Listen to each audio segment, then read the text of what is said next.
At the weekend, a customer came to one of our open days looking for a set of 8 or 10 times 42 binoculars to get them started in bird watching. And so within their price range I put out, I don't know, about 5 sets of binoculars for them to try. And straight away they said, well, I don't really know what to look for. In other words, which would be an advantage to them. But it turns out she was much more wise than she was letting on, and had much more of an understanding about handling and optics. And talking of handling, she whittled it down to 2, the Hawk Nature Trek 8 times 42 and 10 times 42. After picking up the others, they had nice optics, but she kept saying now that they don't feel right in the hands, and she kept coming back to these. And so, that's one thing that she noticed, the importance of handling. You don't get to find out that by buying online. It can be a bit of a lottery. And so she just asked me to just explain the difference between the 8 and 10 times, where basically the 10 times brings it closer, but at the expense of a little bit of a field of view, where the 8 times gives a wider field of view. And she said something that I have mentioned a few times in my videos, and it's the first time ever a customer has said it to me.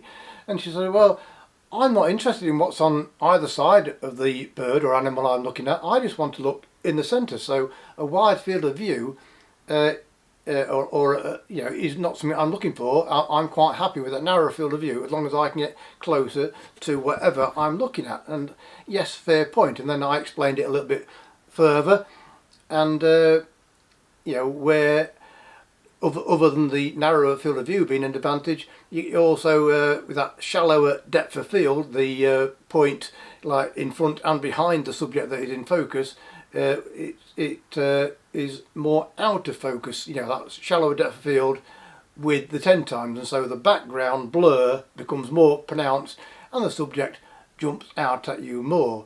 And so, based on all that knowledge that she picked up from me and what she knew herself, she made a decision. So that's just a quick reminder that it's not all about field of view. If you're just going by numbers, looking at 8 and 10 times, with 10 magnification, a 10 times 42 or 10 times 32, 10 times 50, etc., maybe something like 10 to 120 metres at 1,000, that's plenty wide enough, because you're only looking at what's in the centre. I think going on to another brand, I think the Viking Peregrine 8 times 42, they're a good example.